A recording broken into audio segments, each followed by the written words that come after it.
Grande Fernando Horta, tudo bem? Tudo bom, Léo? Como é que tá? Tá me ouvindo direitinho ou não? Tudo em paz, tudo tranquilo. Hoje houve uma confusão com essa coisa de enviar link, às vezes eu mando, às vezes é a ADM, deu uma certa Eu sempre bagunça aqui. recebo de vocês dois o link. E hoje eu não recebi de nenhum dos dois. Eu digo, bom, brigaram comigo, alguma coisa que eu falei, né? E vou ficar de sobreaviso. Opa, peraí, né? Alguma coisa aconteceu, né, Horta? Faz tempo que a gente não fala, hein, cara? Faz. Nas últimas 2 semanas eu tive uma. Foi isso. Uma semana eu viajei para Brasília, numa semana eu viajei para o Rio, quer dizer, então foram 2 semanas que eu estava fora e muita coisa aconteceu, né? A gente viveu nessas 2 semanas aí que eu estava ausente dessa conversa, Horta, essa luta do governo brasileiro para repatriar os cidadãos brasileiros que estavam lá em Gaza e também alguns dos seus parentes.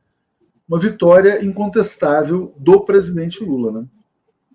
Indiscutível, Atushi, uma vitória do presidente Lula como tomador de decisão. Isso é importante colocar, né? Porque todo o processo de resgatar brasileiros lá é uma coisa muito complexa. Já seria complexo se Israel estivesse numa situação de paz e nós estamos retirando brasileiros de dentro do cenário, né, do local da guerra. Então é um troço muito complexo. Então, o primeiro, tem que se aplaudir o presidente Lula pela tomada de decisão imediata, sem delongas nem nada. Olha, vamos trazer todo mundo. Vamos lembrar que o presidente não estava só trazendo os brasileiros, mas se propôs a trazer também os latino-americanos. Isso não foi alcançado por uma série de questões especificamente, mas havia inclusive essa possibilidade. E segundo, também aplaudir as pessoas que estão lá no campo, porque é muito complicado você, né, lidar. Muitas vezes, as pessoas às vezes não entendem isso, porque nós estamos, na imensa maioria das vezes, atuando em cenários de paz, onde os processos e as hierarquias são respeitadas. Então, um juiz manda, as pessoas obedecem, o policial diz alguma coisa, as pessoas respondem, quer dizer, há uma perspectiva de que as coisas estão funcionando. Num cenário de guerra não é assim. No cenário de guerra, muitas vezes, a decisão é tomada por alguém que está com a arma na mão, ali na frente de algum lugar, dizendo pode ou não pode. Então, aplausos para quem geriu esse processo, e a gente sabe que foram alugadas casas para os brasileiros lá, depois foi entregue mantimentos para eles, inclusive água, né, que não estava faltando, está faltando na região de Gaza. Então, não é só o repatriamento, sabe, Léo? É isso que eu queria dizer. É também o cuidado que se teve nesses 30 dias com os brasileiros que estavam lá, o cuidado psicológico, o cuidado material com eles, né? E que, de alguma maneira, esse cuidado continua agora, porque eles são absorvidos aí pela estrutura do Ministério da Justiça, no processo de repatriação, e serão encaminhados, obviamente, para quem não tem família toda aqui no Brasil, mas serão encaminhados aí para acolhimento e acomodação efetiva. O bom, Léo, é que, de alguma maneira, o, o objetivo foi alcançado, né? A gente sabe que ainda tem brasileiros lá, mas esses que já tinham se colocado para voltar estão em segurança.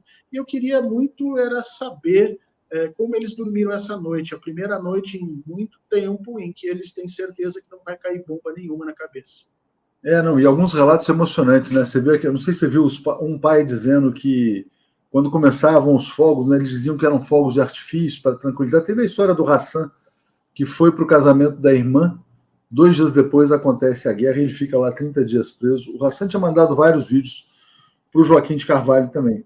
Agora, Horta, no meio desse processo, deixa eu só ler esse comentário aqui do Luz dizendo: a esquerda sem luta fica fraca, parabéns, presidente Lula. No meio desse processo, né, houve um embate muito claro entre o governo de Israel, através do seu embaixador, e o governo brasileiro. Né? O governo de Israel manteve os brasileiros como reféns. O embaixador fez uma desfeita diplomática, né, naquele encontro com Jair Bolsonaro. E essas notas que eles soltaram, as posições, a própria nota da CONIB hoje, como é que você avalia essa postura beligerante do governo de Israel em relação ao Brasil e a postura altiva do presidente Lula de reafirmar, mesmo no dia de hoje, de que Israel está cometendo atos de terrorismo? Então, Israel usou todos os recursos possíveis para tornar a relação com o Brasil o mais difícil e tóxica possível.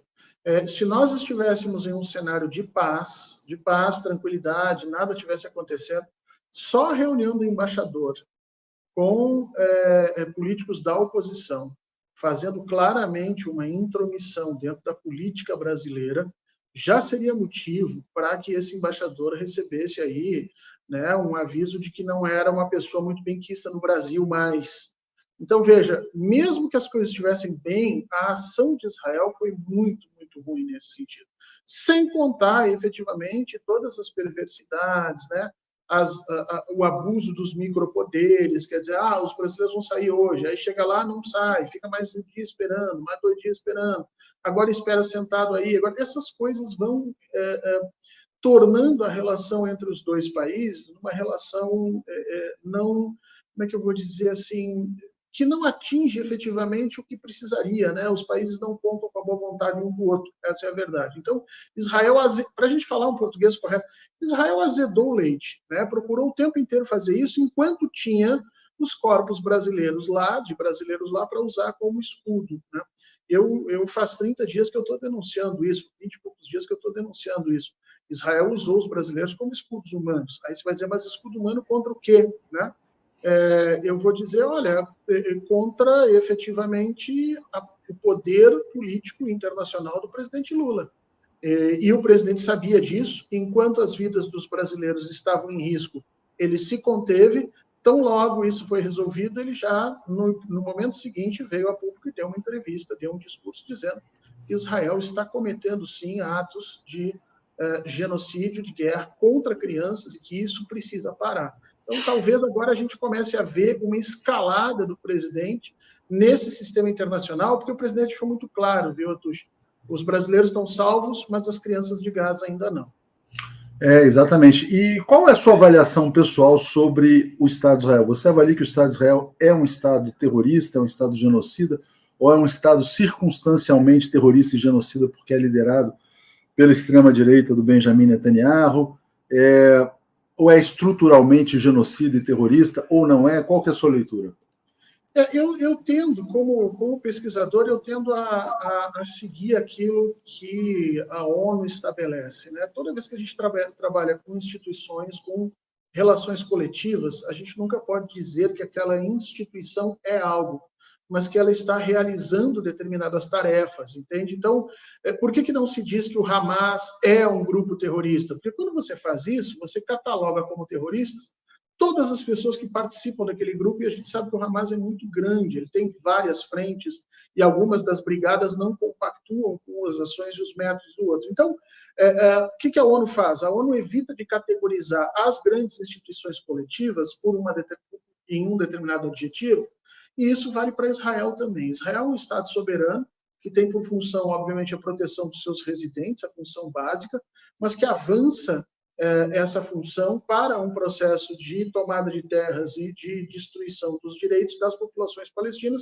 que eles não reconhecem há muito tempo qualquer tipo de importância, tal qual aos próprios judeus não tinha sido reconhecido pela Alemanha nazista e terminou no que terminou. Então, eu acho que Israel é um Estado soberano que tem direito de existir, que tem que ter a sua segurança assegurada, mas que precisa se submeter efetivamente aos ditames das leis internacionais. E esse é o grande problema. Então, eu não categorizo como um Estado terrorista, mas eu estou com o presidente Lula nessa. Eu acho que ele está cometendo, sim, atos de terrorismo, atos de genocídio, e fica cada vez mais evidente, quando nós pegamos os números desse confronto, que esse confronto é uma guerra de Israel contra as crianças palestinas. É uma guerra contra o futuro palestino. Aliás, Israel tenta matar as crianças e acabar com o futuro, e, ao mesmo tempo, explodir todos os locais históricos de Gaza.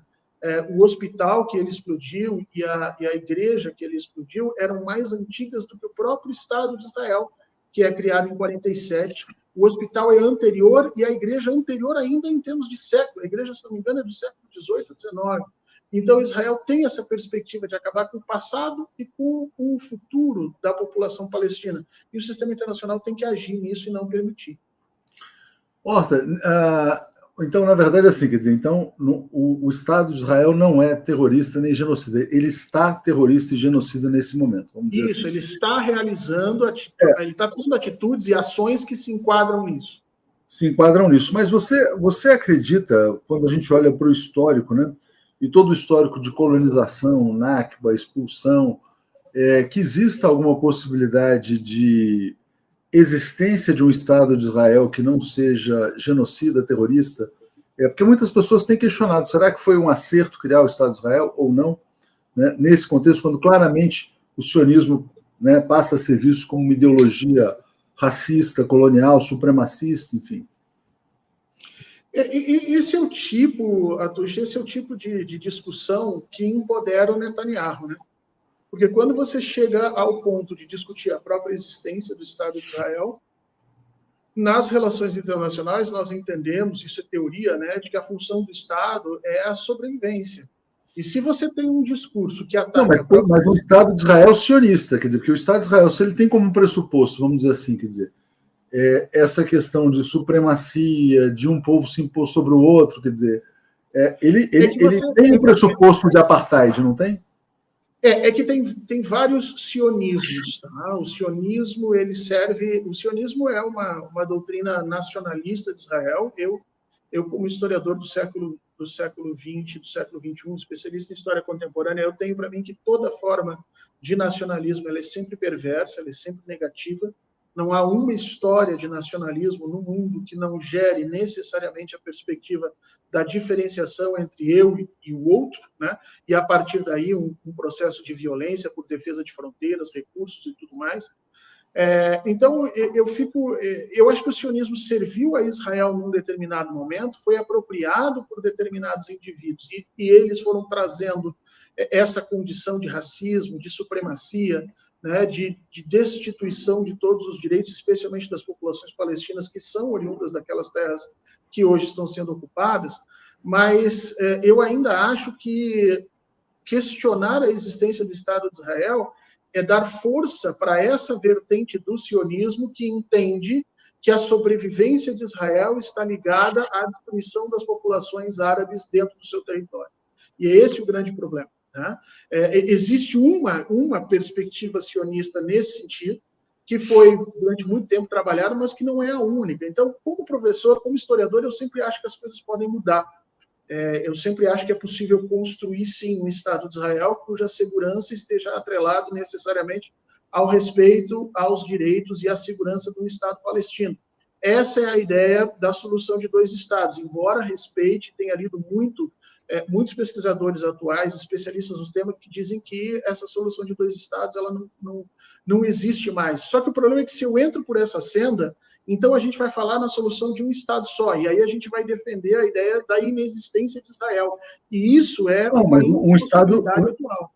As pessoas falam no Estado de Israel plurinacional, ou um Estado palestino que tem as duas, vamos dizer assim, religiões convivendo de uma maneira... O problema é que um Estado plurinacional significa que você vai ter que dar direito de representação a uma população árabe, uma população palestina, que hoje já teria condições de vencer democraticamente nas urnas a população judaica. Então, assim, existe uma questão de representação política ali muito forte, muito impeditiva para um Estado plurinacional. Então, e aí a gente chega à conclusão de que Israel só é compatível com duas realidades, ou apartheid ou a limpeza étnica. E aí, essas são, assim, quer dizer, no fundo, tem uma lógica, né, por trás dessa brutalidade. Vamos imaginar o seguinte, em tempos de normalidade, né, em que a gente não tem o genocídio, né, existe o apartheid. Quando não existe o apartheid, existe o genocídio / limpeza étnica, porque essa é a lógica da supremacia implícita no Estado de Israel. Essas questões, elas... vamos lá. Essas questões de representatividade no processo democrático, elas são um problema no mundo inteiro. Tá? Há pouco tempo atrás, o Canadá, a Suíça não estava conseguindo eleger presidente, o Canadá não estava conseguindo eleger primeiro-ministro, porque a metade francesa não aceitava a metade inglesa, e por aí afora. Então, essas questões elas estão no âmbito de praticamente todos os processos democráticos. Dizer que se você não aceita necessariamente a inclusão política dessa população palestina, então você não teria como ter essa solução de um Estado plurinacional, e logo é necessário que se elimine o Estado de Israel, fica uma contradição em termos, porque você estaria efetivamente negando a existência e o direito de existir de um Estado que existe para afirmar um outro, né? E eu acho que esse não é o caminho. O caminho é um mandato internacional. E aí eu tenho dito isso desde o primeiro momento dessa guerra. Se não houver um mandato internacional na região que vá lá e garanta, ao mesmo tempo, a segurança de Israel e a segurança das populações palestinas, que devolva efetivamente os territórios ocupados, que entre numa estrutura de acordo, eu não vejo solução para aquele problema.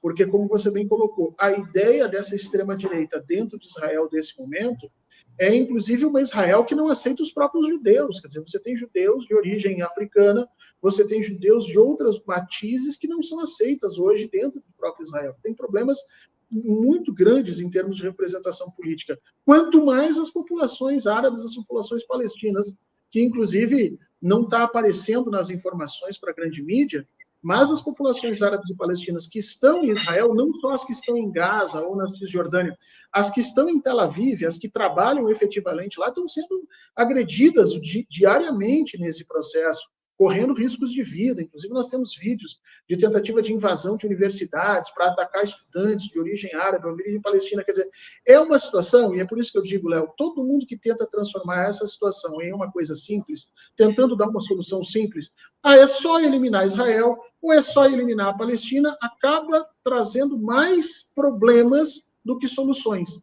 Eu acho que ali precisa efetivamente, e a gente mais do que nunca precisaria de um sistema internacional atuante, que chegue na região e diga, olha, parou, chega de violência, nós vamos garantir os dois lados. E eu não vejo isso sem você vencer militarmente Israel, e nesse sentido eu não vejo como você fazer isso sem que os Estados Unidos entrem numa profunda crise de liderança mundial. Portanto, eu tenho poucas perspectivas a respeito de que se consiga se parar esse genocídio. Só tem dois grupos de pessoas que efetivamente podem parar Netanyahu.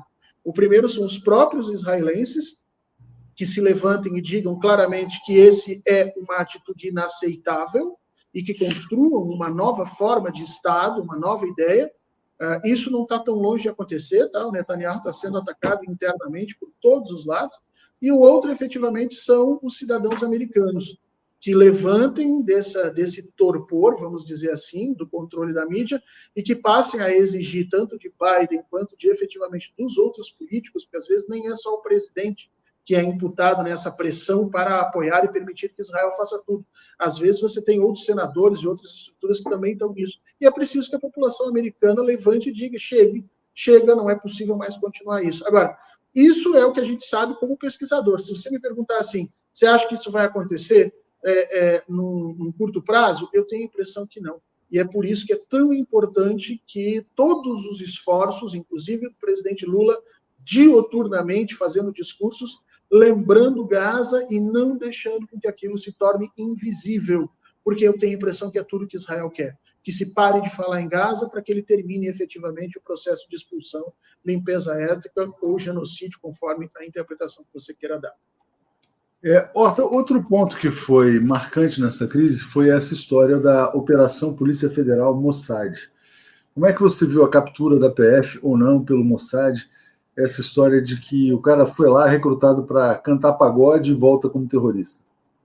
Essa é uma daquelas histórias que vai virar caso de desinformação, evidentemente, nas relações internacionais, tá?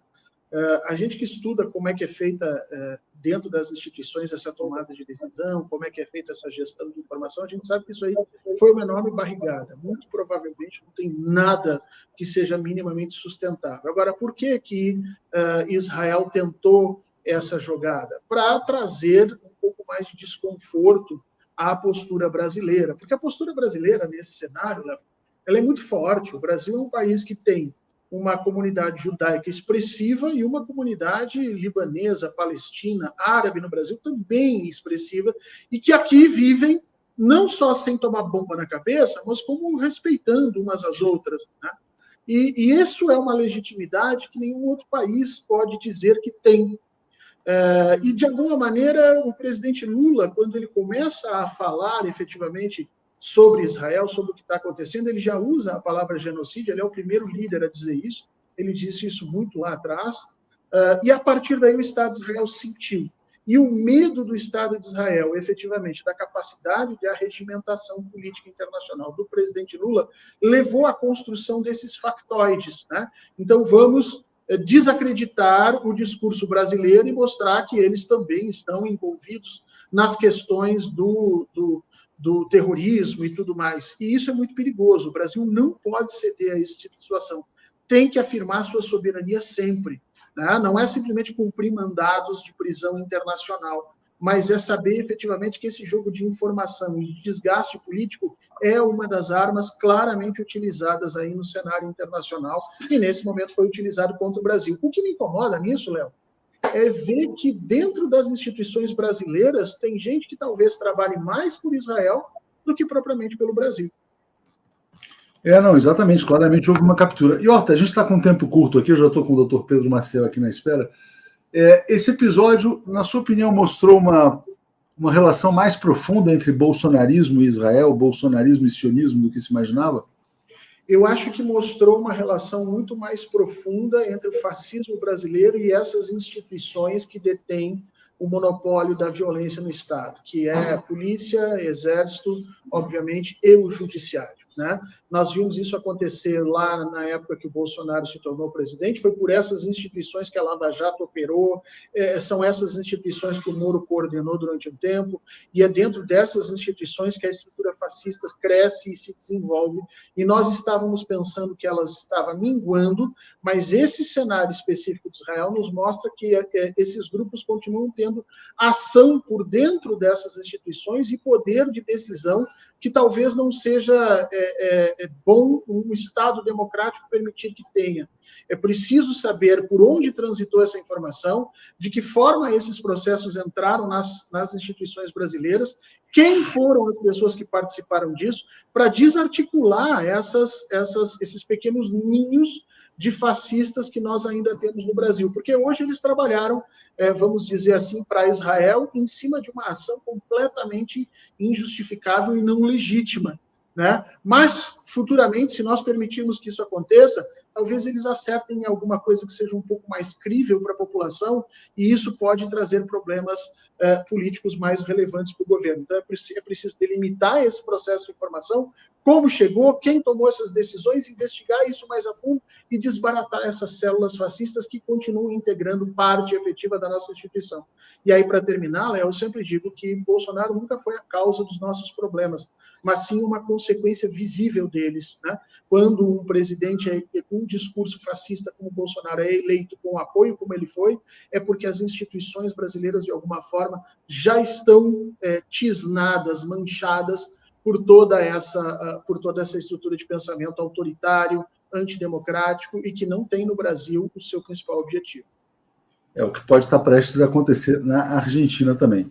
Última pergunta, Horta. Palpite para domingo na Argentina, vai dar Massa ou Milei? Eu acho que dá Milei, eu acho que, infelizmente, o Milei não perde isso, nós vimos isso acontecer no Brasil. Enquanto esse furor fascista está acontecendo, não adianta você demonstrar que o Milei é um completo ignorante, incapaz, talvez até com problemas psicológicos gravíssimos, né, neurológicos gravíssimos, não adianta você fazer isso, porque a racionalidade no processo de tomada de decisão, ela se vai assim que o fascismo, o medo e o ódio entram pela outra porta.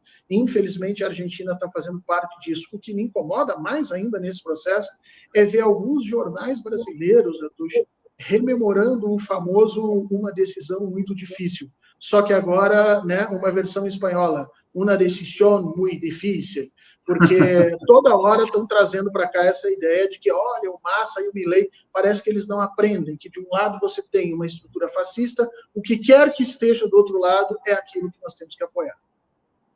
É isso, Horta. Obrigado a você. Até a próxima. Semana que vem estamos juntos aí. Ajude a financiar este canal. Seja membro. Mande um Pix para canalfernandohorta@gmail.com.